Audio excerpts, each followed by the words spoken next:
I'm here. I finally made it. So there's a lag I'm noticing in my video.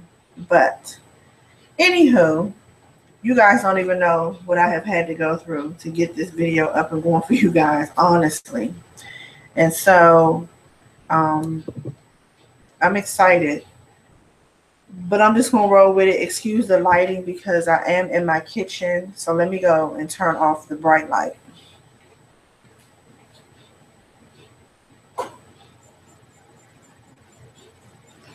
Okay.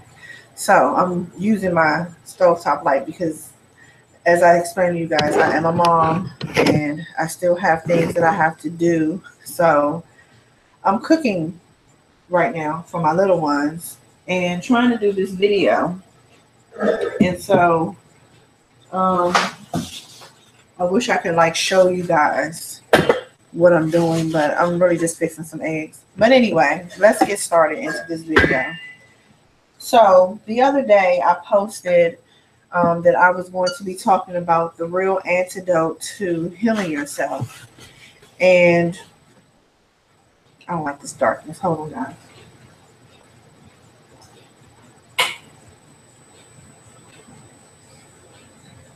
It just looks so much better to me, but okay, so maybe if I do it that way. So just kind of talking about the real antidote to healing yourself. And I kind of touched a little bit on it in my live video on Facebook. And I kind of touched on forgiveness is the antidote to healing yourself. So I did kind of go into a little explanation about the fact that I had been in a wheelchair and that I had pretty much healed myself and came out of the wheelchair. So the real antidote, what the doctors will not tell you. So what happened was, let me just kind of give you a brief description of how I even ended up in the wheelchair. So, and it was just like normal. Let me just say that I have been diagnosed with sickle cell disease, seizure disorders, and multiple myeloma. And if you don't know what multiple myeloma is, that's bone marrow cancer. And you become susceptible to cancers when you have autoimmune deficient disorders, sickle cell. And I'm also very anemic. Okay. At least that's what the doctors say. So one day I was doing my normal routine, doing what I always do. I had been experiencing some pain for many years in my back. I had been diagnosed with degenerative disc disease. Um, let's see. I have 4 herniated bulging discs. What else? Sciatica. I have arthritis of the spine, and I have 2 lesions on my spine as a result of the multiple myeloma. And so one day I was doing my normal routine. I went to the grocery store. I had a meeting to go to. I came back. I cooked my dinner, and I got my children ready for school. And then I decided that I was going to lay down on the sofa and watch TV for a while. So I did that, and then I had to go to the bathroom. But when I tried to get up to go to the bathroom, there was my body was not responding.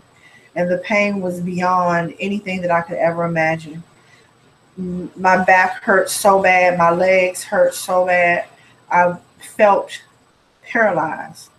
And the pain was so excruciating that I couldn't even talk. I've never experienced anything like that ever, where I was in so much pain that not only could I not move, but I couldn't express that I'm in that much pain. Okay. So I crawled on the floor. I was trying to call out to my husband. I was trying to call out to my sons. Nobody could hear me. I ended up crawling a bit to the bathroom. Somehow, I don't even know, my son came from, I don't even know where he came from, but he came and saw me on the floor and was like, "What are you doing?" And I was like, "Please go get my husband," because I was in pain and I really couldn't speak. So he went and got my husband. My husband came down and was like, "What is going on?" And I was like, "I don't know. I can't move. I can't walk. I can barely crawl and I can't hardly talk. Like it hurts to speak." Well, he helped me to the bathroom and then he had to help me back. And I couldn't even sit up. I couldn't twist. I couldn't turn. He asked that I want to go to the hospital, and I said no. And the reason I said no was because I'm a sickle cell patient. I experience pain every day throughout whatever, and that was normal for me. So I did not want to go to the hospital because I didn't know what it was at that point, and I didn't want to overestimate what was happening. So I said, no, let's just wait till tomorrow. So we did that. Then I woke up that morning. The first thing out of my mouth was call the ambulance because it was worse. And he called the ambulance. They took me to the hospital. The doctors had no idea what was really going on other than what I had been already diagnosed with having the back issues and the multiple myeloma. They just couldn't really pinpoint what it was.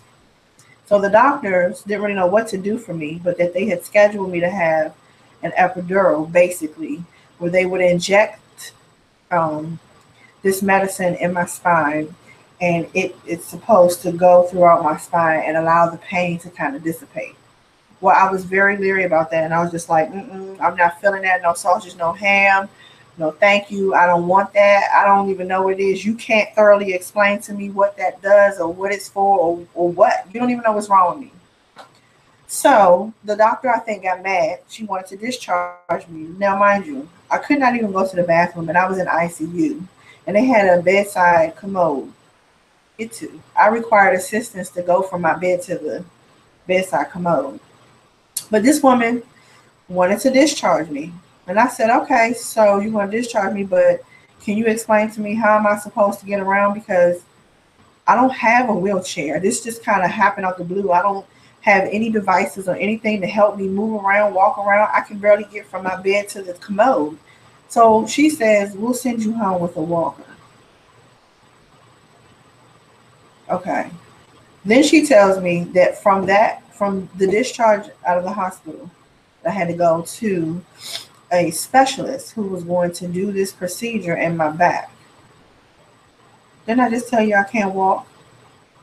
And so I'm not sure how I'm supposed to get to the doctor, but okay, whatever. How am I supposed to get there, lady? Because I can't walk. So she says, we'll get an ambulance to take you. Well, if I need an ambulance to get to the doctor, to get the injection, why are you discharging me? And you still don't know what exactly is wrong. Well, anywho, she sent me home. And I did not go to the specialist. Because, no. So she sent me home with what was supposed to be in-home care, basically. And I'm thinking, if I have to have all of this stuff, why did you send me home? The guy comes the next day. Now, mind you, I can't make it to the bathroom. So I still can't walk. I can barely move. I can't even sit up upright. He comes to do therapy. And he asks, what happened? And I tell him, and he was like, well, what can you do? And I said, well, right now I'm not able to do anything. So he says, well, why are you here? And I said, because I got discharged. He said, but why? And I said, I don't know why. But they discharged me. And he said, they weren't supposed to do that because you can't move. Like, there's nothing that I can do for you. Well, okay. He tells my husband, call the ambulance, have him come back and pick me and tell the hospital that he suggests that they readmit me because I'm in a worse condition than what he anticipated, and no therapist would be able to work with me. Okay. My husband does that. I get back to the hospital, and yes, they readmit me. So I ended up, long story short, I ended up being in the hospital for a month. They did that procedure, and what ended up happening was I had a reversed effect for that procedure. It did not help me walk, it actually caused me to be in a wheelchair. Go figure. And so um, I ended up having to have occupational therapy and physical therapy in the hospital. And as my time went on in the hospital, I got worse. And so then they suggested there was nothing more that they could do for me there, but they wanted to send me to a subacute facility. And look, y'all, I'm using pink Himalayan salt, the best thing to use. And so they tell me that I have to go into a subacute facility. And I'm like, okay, and how long? They really couldn't tell me how long because they did not know the extent of what I was dealing with. So I go to this nursing home and I'm there for a month or two. And I go through therapy. And at the end of that therapy, I get told that they are discharging me at 100% wheelchair bound because I couldn't walk. I couldn't stand longer than 2 minutes. My right side was completely numb. And yeah, that's where I was at with that. So I ended up coming home. I had to come home to a hospital bed. I couldn't sleep in the bed anymore. And I already had not been able to sleep in the bed because it was very uncomfortable. My husband is 6'5". I'm 5'3.5". And I had already resorted to kind of sleeping on the sofa because my husband being that tall, like he overpowers the bed. And then I'm so tiny compared to him. I'm not a tiny girl because I'm a thick girl, but I'm tiny in height and in stature. And so he kind of would just consume me in the bed. And then like I would have nowhere to move around and it would cause me to be very stiff and very in pain. So now I'm in a hospital bed, I'm in a wheelchair, and I have a walker and a cane. And I have to use a shower chair to shower. I had to have my husband to assist me to do all of that and move around. And this was just a new experience. I had never been in a position like that and didn't understand it. And I remember one night in the nursing home, I cried and I started to ask questions. And I'm asking God, like, what is this? What this is my mindset was already beyond the surface of the fact that I'm in pain and I'm in this hospital and then I'm in this nursing home and I'm going through these therapies. I already was asking, what is the lesson in this?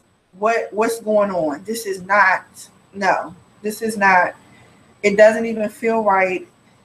You cannot tell me that this is about to be the quality of life that I'm going to experience for the duration of my time here.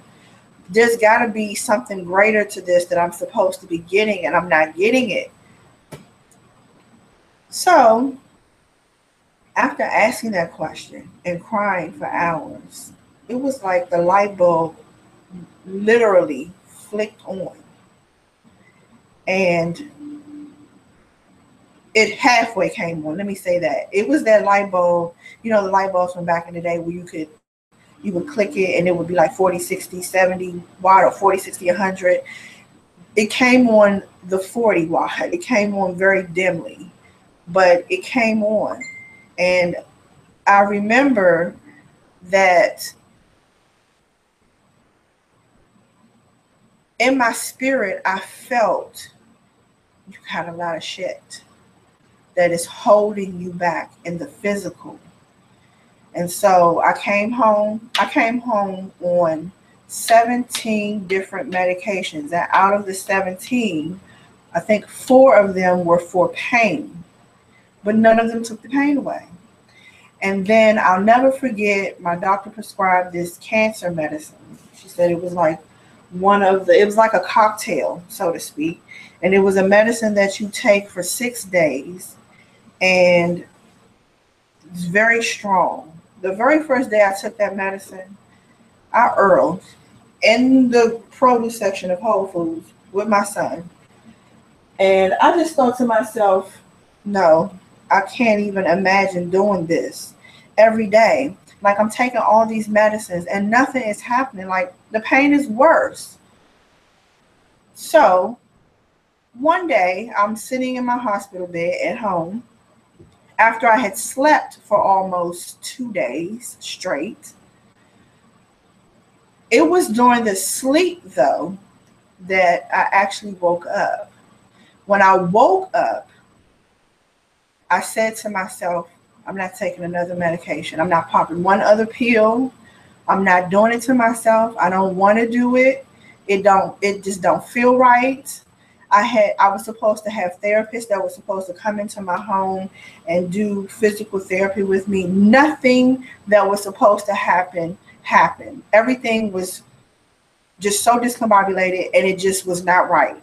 And so I remember getting very frustrated and being on the phone for hours and hours and hours with my insurance and trying to understand what is going on, why I can't get my therapy, why can't I get the treatment that the doctor ordered for me. I was supposed to get all these injections and I only got one, and from that one it made everything even more worse. And so I just had my awakening, and I remember I had this very strong urge to start to learn about shamanism. And I had never heard about shamans, not like I never read about it or just heard people talking about it. It just kind of came over me, and it was just like a download that I got in my 2-day sleep.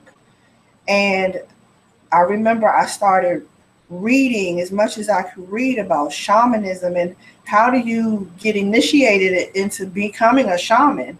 And it was during that time that I realized that I had already been initiated into shamanism as a child, but because there was no one there to nurture the experience or the gifts that I possessed, there was no one for me to ask or even tell some of the things that I was experiencing so that they could tell me that that's what was happening.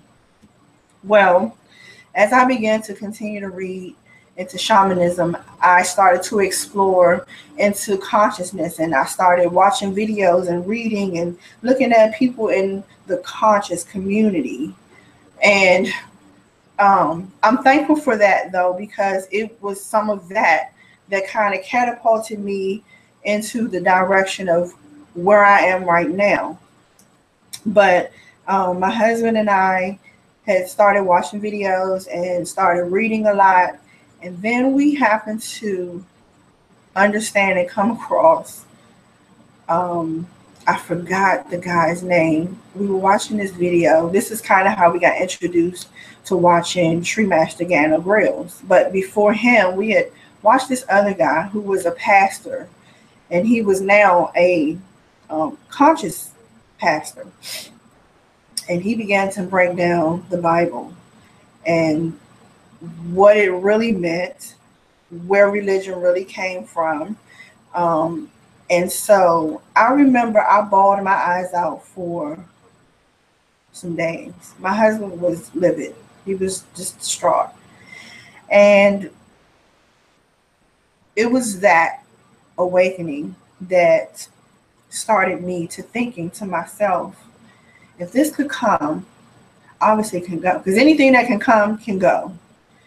And I had already said, I'm not taking another pill. I don't want to do that.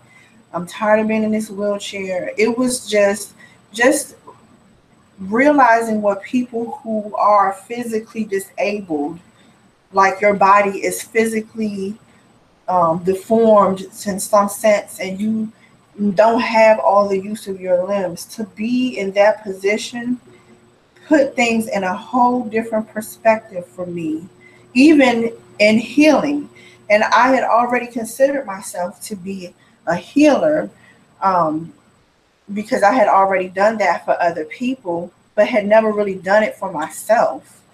And in that 2-day sleep, I remember that I realized that there were so many things that I had suppressed over my lifetime of being here. And I remember that it was just like God was directly whispering in my ear and saying, let go, let it go. And after hearing the voice say to me, let it go, I still didn't know what was I supposed to be letting go, because I'm a strong person. Nothing really bothers me. I'm not saying it doesn't bother me, but I have the ability to absorb a lot, take on a lot, take on other people's things, and I can still keep pressing on. I'm superwoman. But what God said to me was, yes, you are strong in that sense and you take on everything. But where do you put it? You haven't let it go. And just because you take it on does not mean hold on to it. And I started to read more into the human body, the origins of humans, and what we are actually here for, how we were created. And my husband and I both were, I mean, it was like we became these bookworms. Like we was just, any source of information, we wanted to read it. We wanted to know. And it was like we were both kind of bouncing back off of each other. Well, then my light bulb went from 40 to 60. And I realized that I had started to manifest all of the things that other people were coming to me with, all of their pain, all of their hurt, all of my own hurt, all of my own pain, all of my own issues, all of my childhood hurts, all of that stuff was starting to now, and I'm 43. So you got to think 43 years of shit that I think I'm helping people.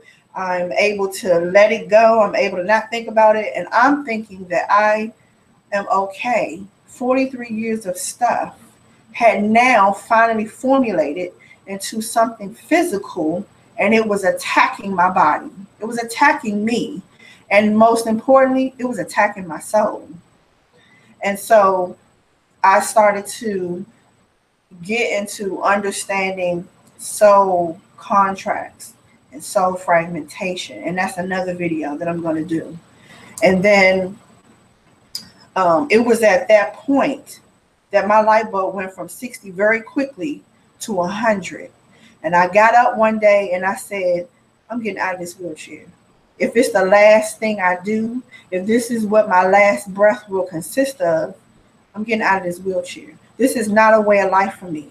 I can't tell you how many people were rude, like catching public transportation. People don't care. And all of that energy I was taking on top of, because it was frustrating me that here I am trying to be mobile, go still handle my business as much as I can.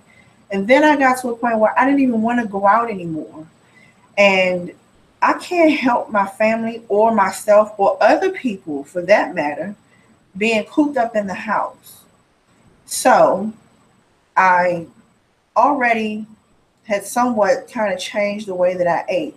But after reading about, the human body and how it functions and what it requires, and we're like plants, like we have to have nurturing, we need specific foods and things like that. And after studying, and I'm not a nutritionist, but after studying the body and the things that we require to make our blood cells continue to multiply properly and function properly and flow through the body correctly and things like that, I said, let me start with my diet, because we are what we eat.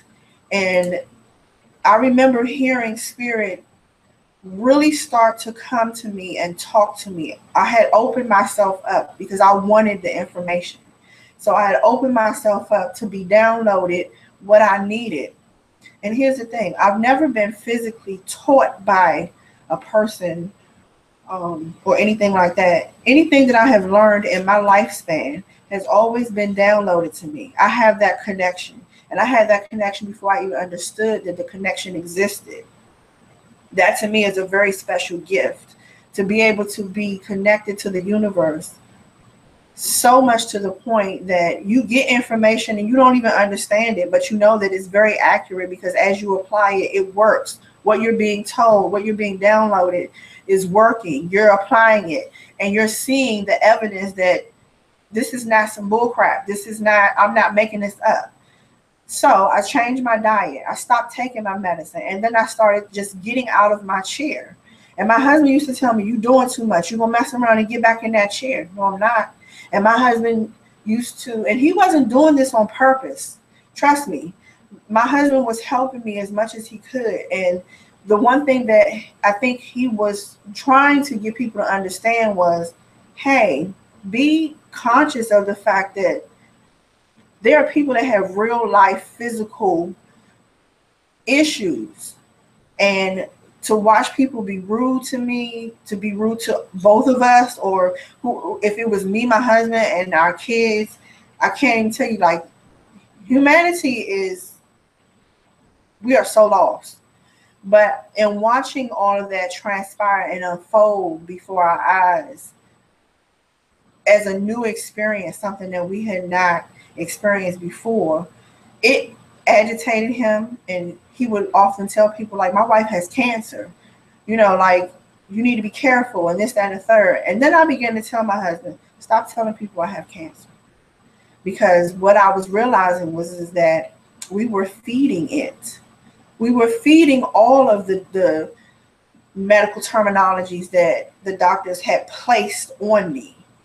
The sickle cell, the seizures, the cancer, all of those things, we were feeding it. And we have the ability to give power to words and things.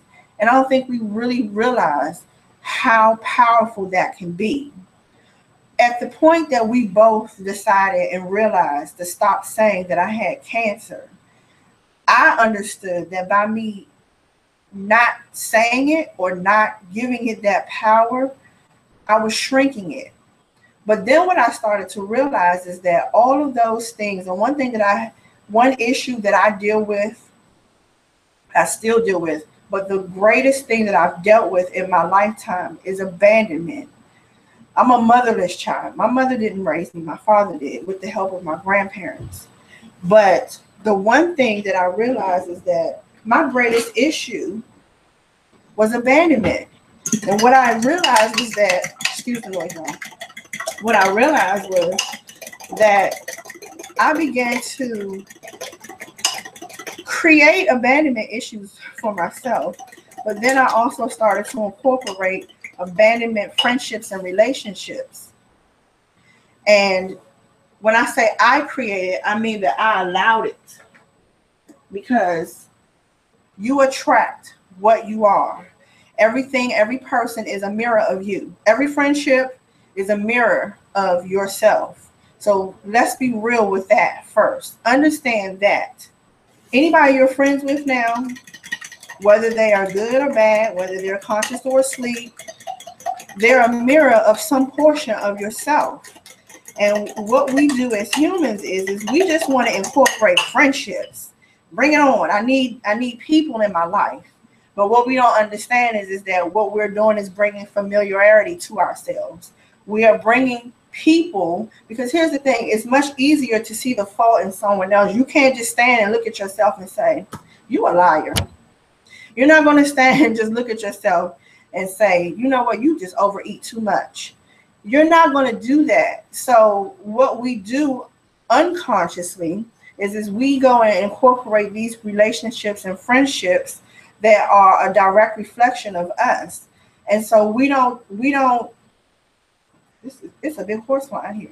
We don't take those things and actually use them as our learning experience. What you got to understand is that you're in a movie. It's your movie. You haven't even titled it yet. It's your movie. And everything and everyone in it is your cast members. And so this movie, just how you watch movies, and there's a message, there's a plot, There's an introduction, there's a plot, and there's an ending. And in that, when you finish watching the movie, either you liked it or you didn't. And you either liked it because you resonated with it. Something in that movie touched you somewhere because you've experienced some of the things that you watched. It's the same thing with your life. But you have to come to a point in your awakened self where you understand that. So I'm saying all of that to say this. I had incorporated all of these negative things in my life. And in my mind, I'm thinking, in my sleep state, I'm thinking, oh, these people have come to me so I can help them. It was so that I could help myself. And in my experiences, I was supposed to log my experiences and tell other people so that they could begin to open their eyes and see your situation, your circumstance, your story, your movie is happening because you're supposed to be learning something. We all have been sent here to Earth, Terra, for a reason. This is a learning planet. We have come here to learn about ourselves. We come from perfection. Let's first understand that.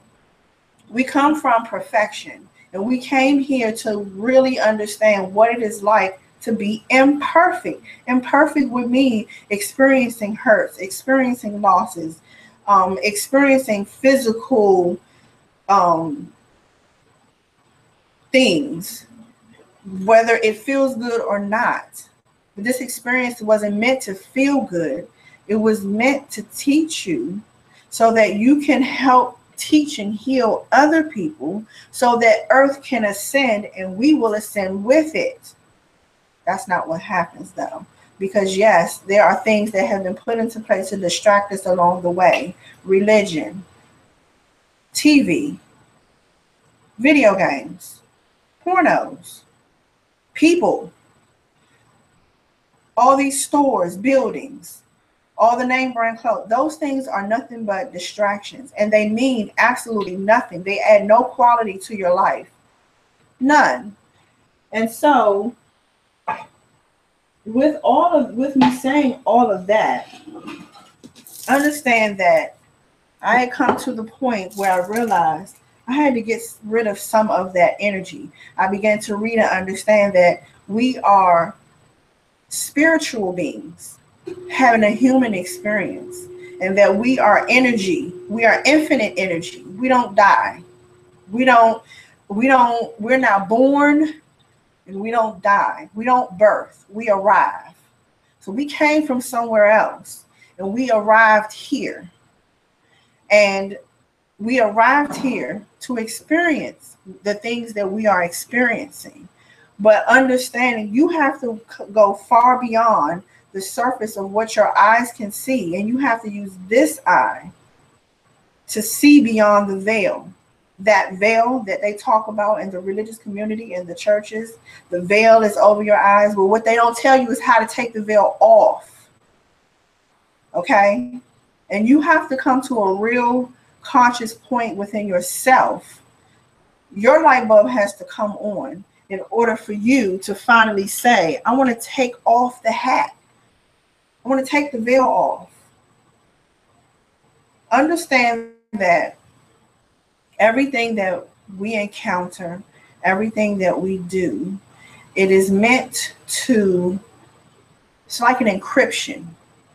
Every experience becomes encrypted into your DNA. It becomes encrypted into your soul. And what starts to happen is those things become soul fragmentations.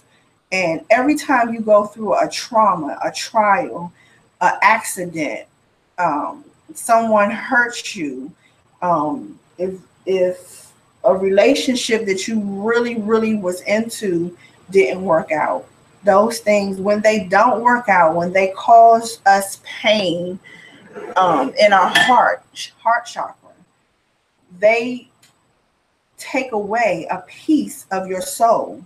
And so what ends up happening is you're not 100%.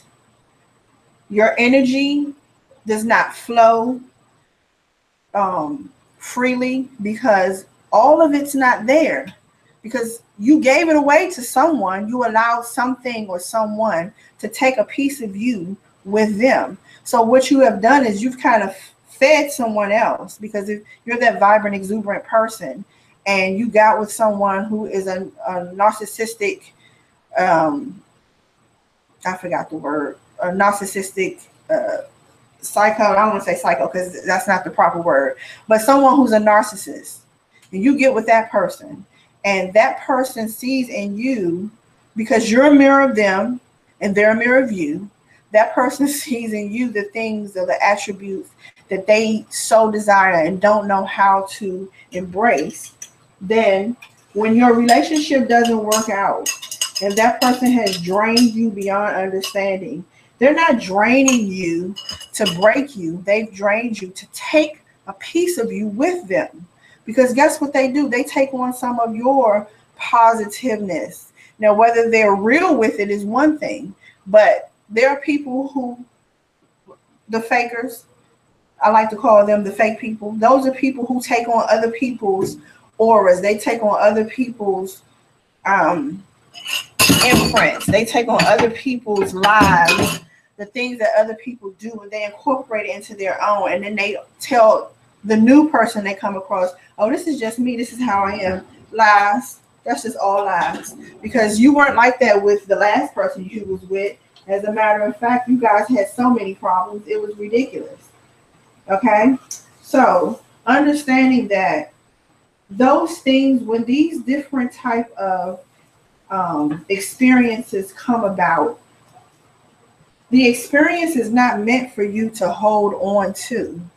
The experience is meant for you to learn it, take the energy that you are being given, and transmute it into something positive.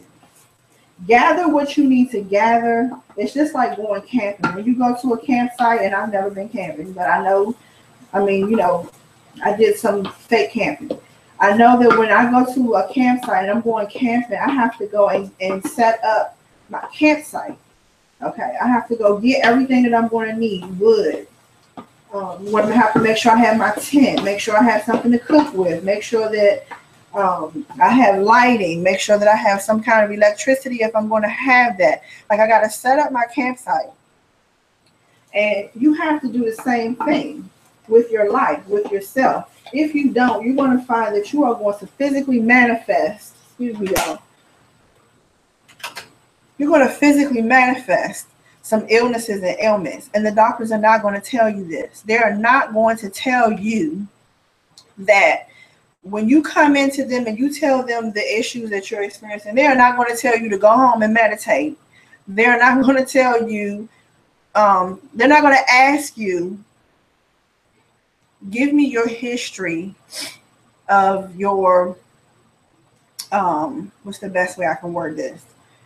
They're not going to ask for your heart history. When I say heart history, they're not going to ask you about your past pains, your past hurts. They do ask you your past medical history, though, but they don't ask you that. And they're not going to tell you, just go home and start letting go of some of that stuff. They're not going to tell you that, because then they wouldn't have a job. But I'll tell you, the first thing I had to do was to forgive my family. That was the very first thing, because that was the very first hurt that I experienced, was abandonment, my mom. And one thing that I always had problems with was having relationships with women. I didn't like them. I could not stand them. I loathed women.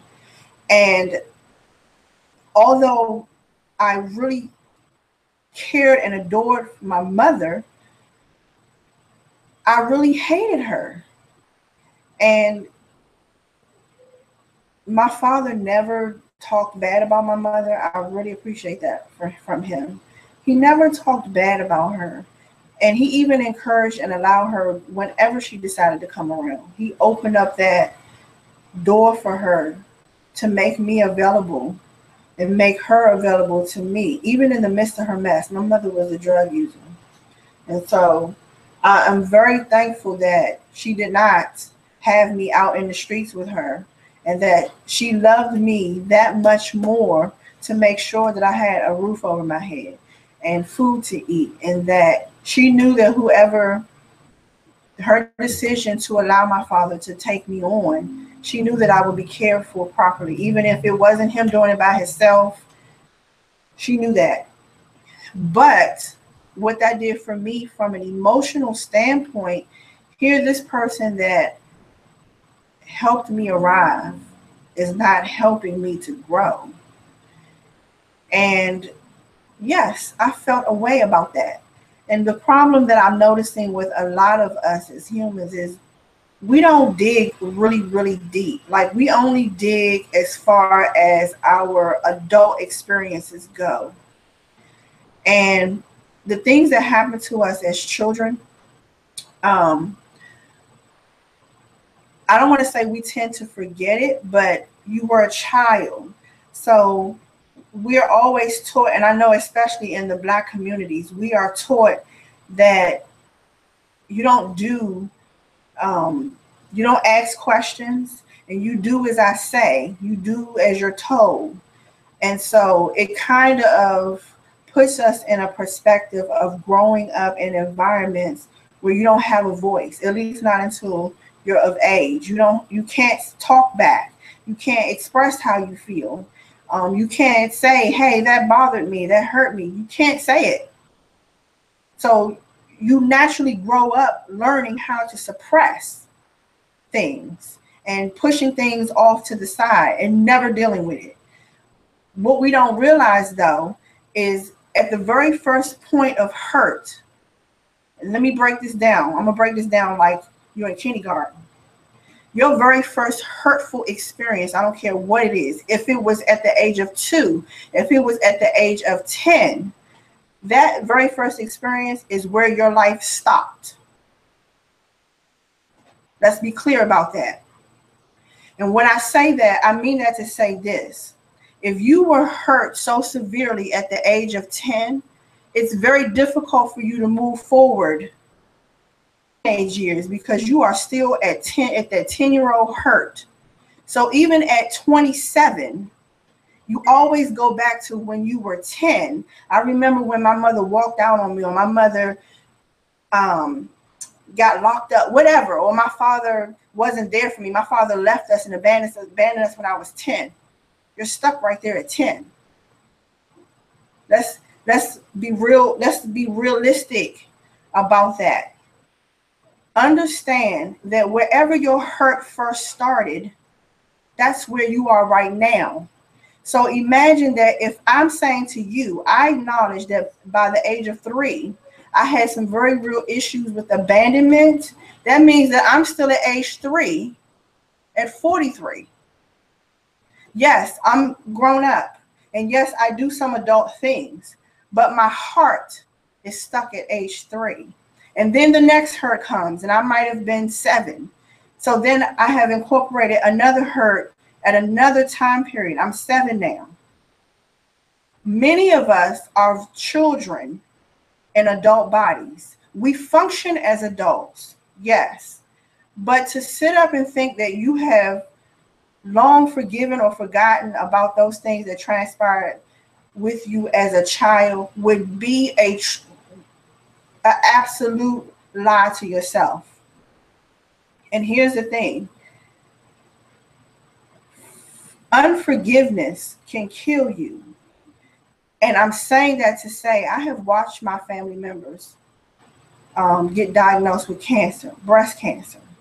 And breast cancer, and what I have read and the experiences that I have had with people who have different kinds of cancer, wherever your cancer is, that is the hurt that you're dealing with. All of my aunts on my mother's side have been diagnosed with breast cancer. That's dealing with issues of the heart region. Okay? And it's very close to the next chakra up, which is your throat chakra. Obviously, you didn't get to express a lot of things that you felt were important to you, and it caused you to suppress some things. But in your heart, you weren't able to fully express and extend or release and transmute the hurtful energy that may have happened to you early on in your life. Now, I have bone marrow cancer. It affects my bones, which means I take on too much. I take on other people's things. I take on other people's hurts. And I have helped people, but in the interim of that, I was not helping myself. So I understood, or I understand now, there's no way in the world that I could be of any help to someone else if I don't deal with my own shit first. So the very first thing I had to do was I had to deal with those issues of abandonment. And I had to accept that I had allowed other abandoned relationships and friendships to overpower me. I accepted them because it was familiar to me. And that's what felt like it was normal. It felt normal for people to come into my life, say they love me, say they got my back, and then one day they either don't call anymore or they're just not available to me when I really am in need. And all I did was internalize that, and I absorbed it. And yes, I put on my game face, and I'm like, oh, I'm cool, forget you. You know what? That's another one bites the dust. Later for you. And anybody that knows me, if I cut you off, you done. Like, it's a wrap. There's no going back. If you did something to me that caused me to hurt right here in my heart, or it caused me emotional turmoil, you're cut off, bottom line. But what I realize now is I allowed that because it felt familiar to me. And now I love my mom. My mom is not with us anymore. She passed away in January of 1999. And that was actually when I found that I was pregnant with my son, who's about to turn 18. So she's been gone for 18 years. Excuse me. And I'll never forget when I got the phone call from my grandmother, her mother, that I needed to go to the hospital and see her. And I was like, I'm not going to see her. I've been around here for 20-some years and she ain't came to see me. So finally, my grandmother, she begged and pleaded with me, please go see her. When I got to the hospital to see my mom was in a coma. She had tubes. She was on life support. And when I got there, the doctors told me that she had not been responsive since she got there. She came in with crack cocaine and heroin in her system. And she had been in the hospital for a month, unresponsive. The day I came to the hospital, I went and stood beside my mother's bed, and I just kind of stood there and looked at her. And I grabbed her hand and I said, I'm here. When I said I'm here, a tear came from, now she's in a coma, unresponsive. A tear fell out of her eye. And I started to cry. But what I could hear my mother's spirit saying to me was that I was just waiting for you. That night, because I told her, I said, I'm going to come back. And I said to her, I said, Mom, if you can hear me, I used to call her Mommy. I said, Mommy, if you can hear me, I'm here. And that's all that I said. I did say to her, I said, I'm going to come back, and I'm going to come back and see you tomorrow. Because I realized how severe it was at that moment, how severe her situation was. That night, I got a phone call in the middle of the night at about 2:30 telling me that they were asking if it was okay to resuscitate her because they had lost her. And I said yes, and I'm on my way to the hospital. I called my uncle, who was her twin, and he got there before I did. And she passed away when he got there. By the time I got to the hospital, my mom was gone.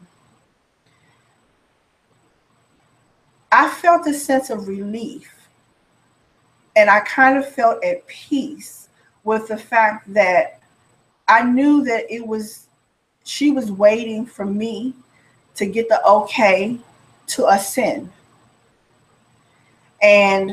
But at that moment, all of that hurt came back to the surface. And it did because I said to myself, I didn't get a chance to fix it. I didn't even build a relationship with her. I didn't get to tell her how hurt I feel as a child, to promise to call me and not call, to promise to come and get me and not come get me, to go what started out as she would go months and not call me, to it went to years. I remember my mom went almost 10 years and I had not heard from her. And I started to seek her. I went looking for her. Like, you're not going to do this. You know, during my teenage years, I found out that my mother was HIV positive. And I found out when I was 18, but my mom got diagnosed when I was 15. For 3 years, my whole family knew except for me. And I found out by accident. My mother's mother told me because my mom, it was one of the times my mom had decided to come around, and she only would come around when she was very tired, when she needed to rest. And basically when she needed to re-up on her energy. She knew where to come to to get that, to get her energy restored so that she could go run back again. But my grandmother didn't tell me that she had separated her dishes from my mom. And so I didn't know. I'm just, I'm going in the kitchen. I'm using whatever. I'm using regular dishes. And my grandmother was like, has your mom talked to you? And I said, no. She tells me that my mom has HIV and that she had these separate dishes. And I just went into this rage. And I tell you, my mom became every name that you could think of. I called her all kinds of B's. And I just went ham on my mother. And that's not even how I was raised. But at that moment, that was the feelings that I felt. And she explained that she didn't know how to tell me. I carried that. That added on to the fact that you just weren't even there. And then I found out why you weren't there. It just kind of added more fuel to the fire. So what I'm saying all of this to say, and I felt like I needed to give you this real life experience, because there are people out here that are dealing with these kind of situations and nobody says anything. You don't tell anybody that that's the type of shit you dealt with throughout your childhood, and now you're an adult and you don't know how to function. You don't know how to deal because you're stuck at 3 or you're stuck at 8 or you're stuck at 15. You know what I mean? Like, you still deal with those kind of issues in your adult life, and everything that happened to you as a child, it plays out in your adult life. And so when I let that go, when I actually took the time to deal with it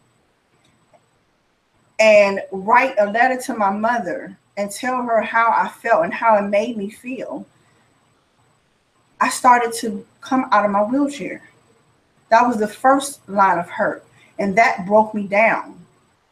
So I began to understand every relationship after that, every friendship after that. I was looking for something that I had not gotten from her when I could have just gotten it from myself. But I'm a child, so I don't know that. And I don't have someone there to tell me how to do that. At this point, I'm now walking. And I've been walking now for, next month will be a year. I've been walking for 1 year. No walker, no cane, no wheelchair. I have not had a seizure in almost 3 years.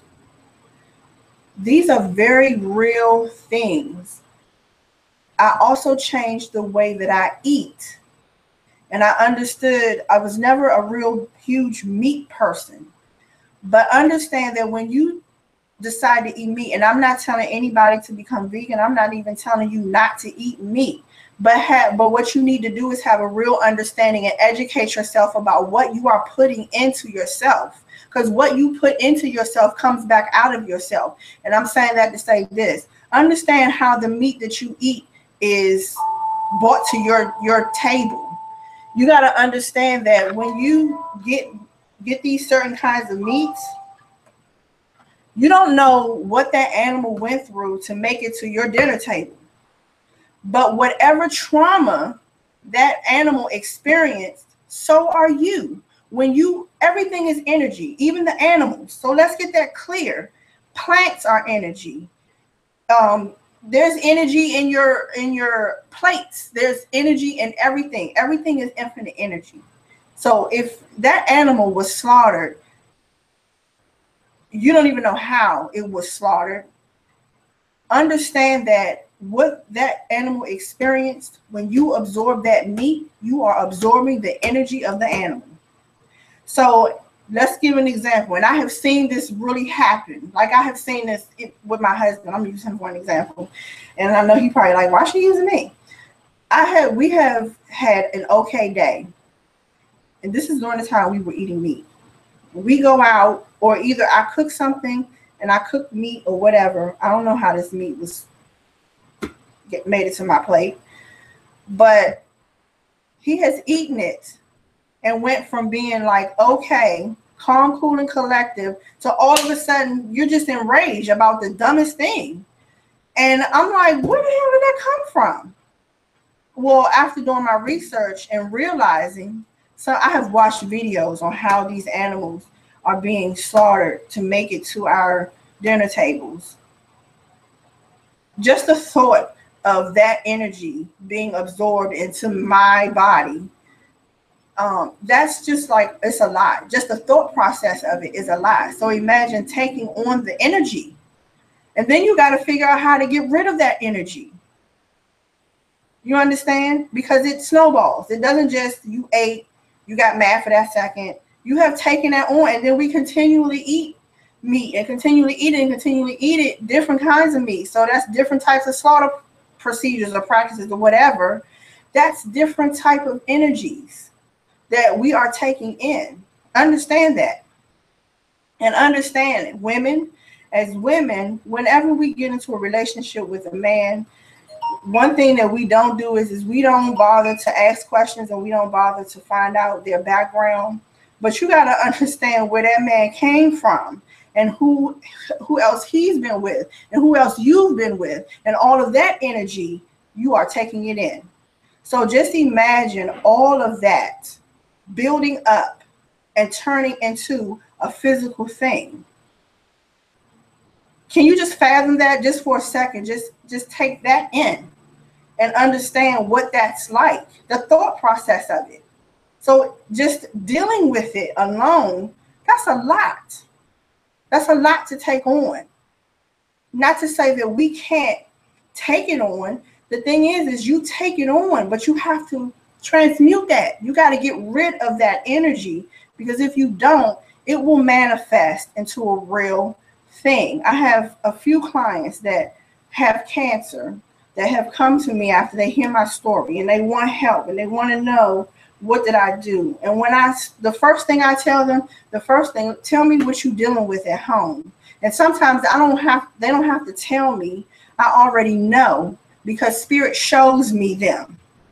So I'm asking because I want to see, are they going to be honest and tell me what it is they are really dealing with from an emotional standpoint, from a heart perspective.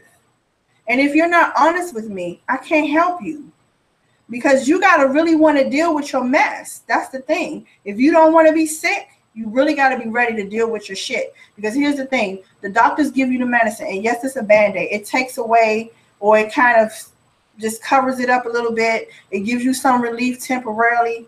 But the thing is it's going to come back, because you didn't deal with the root of the issue. You got to deal with the root, not what your eyes can see. That's the thing. It's the stuff that cannot be seen that is most detrimental to your existence. Okay? So just understand that, and understand that I am still healing. Even though I'm here to help and assist you, I'm still healing too. I have 43 years of stuff that I'm dealing with. And because I am an intuitive, and because I am clairvoyant, I am clairsentient, I am clairaudient, because I am all of those things, and I deal with spirit and have always dealt with spirit from a childhood. Because of that, I am open to a lot of things. And sometimes I'm absorbing energy that I didn't want to, or I didn't know that I was absorbing, but I have to do things for myself. And that's called self-care. We have to care for ourselves. After you come home from doing whatever it is you're doing or going wherever you've gone, you got to go and cleanse yourself and get rid of that energy. Because even though you didn't intentionally take on the energy that was around you, it was around you. So you got to clear yourself from that, or else what you will end up doing is you will end up absorbing that in. You didn't know you was absorbing it in, and then you kind of trying to figure out why you acting bonkers to later on today. And that's not even your demeanor. That's not your makeup. You got to pay attention to your partner, who your friends are. You got to start letting some of these things go. And some things we don't take responsibility for, and we want to blame everybody else and say everybody else is the reason why you came to my house with that mess. You called my phone with that. Did you just text me with that BS? Well, you didn't even have to open the text. You didn't have to read it. You didn't have to befriend that person. And you have a mouth. Use your throat chakra. Because when something doesn't feel right, tell that person, listen, that's not working for me. I'm feeling really uncomfortable.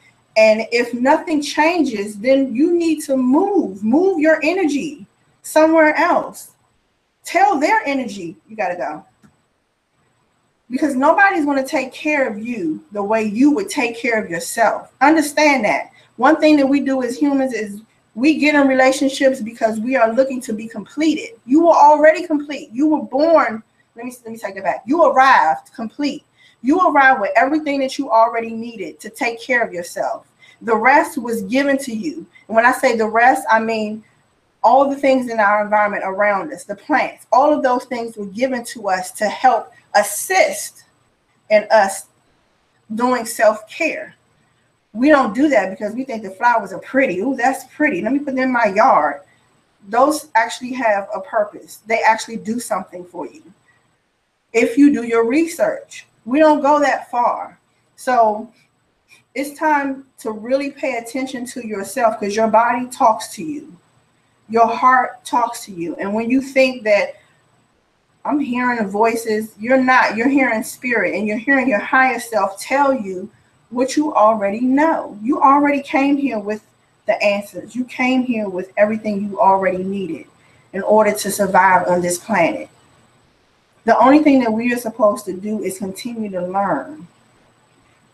And the one thing that I never forget, my husband and I went to a seminar in April. I'm getting ready to end this video because I've already gone way too long. My husband and I went to a seminar in April with Sri Master Gano Grills. And I'm very thankful and grateful with gratitude that I went to that. And I have not yet become a student, but I'm very grateful that I went there, because the information that I got, he gave us 5 years of information in about 12 hours. Okay. The information that I got helped me to really put a seal on the things that I had already began to learn and the things that I was being downloaded already. And I needed that so that I could go to my next level. And I don't want to say that I'm changing, but I'm evolving. And that's what you're here to do, is evolve, and evolve to your highest self. Be the best version of yourself that you can be. There's no way that you could be walking around and you're saying to yourself, I have forgiven that family member. I forgave that friend. I forgave that ex-lover. And you get into a new relationship, and those feelings, when that new person does something similar to what that other person did to hurt you, it comes up, it resurfaces. And then in your mind, you're playing games with yourself, and you're saying, see, that's that shit I'm talking about right there. That's why, that means you haven't dealt with it and you didn't forgive it. Because this is a new person with new things, new issues, or what have you. Take what you need to take and keep it moving, and understand everything and everybody that comes across your path is not meant to be a permanent fixture always. There are some that are meant to be there. They are your soul family. There are some that you have already been with in a past life, and you have re-encountered that person now. And the thing you don't want to do is you don't want to keep coming back here to repeat and repeat. Because guess what? In your waking life right now, and I know it's some of y'all sitting there saying, I keep going through the same kind of relationships and I don't understand why. That's because you didn't get it the first time. So until you get it, you're going to keep getting those same kind of relationships. Until you deal with that issue, that rooted issue from way back when, before you got with that person, because it's that thing that causes you to still address and accept it right now. Until you deal with that, you're going to always keep getting those same relationships. And here's the thing. Insanity is wanting different results and doing the same thing. If you want something new, you got to do something new. And let me just tell you that when you are ready to grow up and wake up, that change is not going to feel good. That's the one thing you have to get in your mind and understand. Nothing that's good feels good. Nothing that's good tastes good. So get out of your mind, because that's a part of the human program. Everything has to look good. It's got to feel good. It's got to taste good. This, that, and the third. That's why social media and TV, they put all these little fancy commercials on there, and they make things look good to make you go buy it. But if they really put on there, if they showed you the things that it would really do to your body, would you go buy it? No, you wouldn't.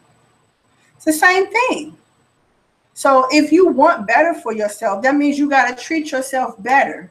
It's funny how we can go and invest in Polo and Tommy Hilfiger and Michael Kors and Coach. We go spend all this money on all these material things that you can't do anything with. It's not benefiting your life. It only makes you look good. But you won't take that same $300 or $400 that you spent on them Jordans and go invest it into yourself. You won't go teach yourself more. You won't go and get more information to help you help other people, because we're in a self world. It's all about me, myself, and I.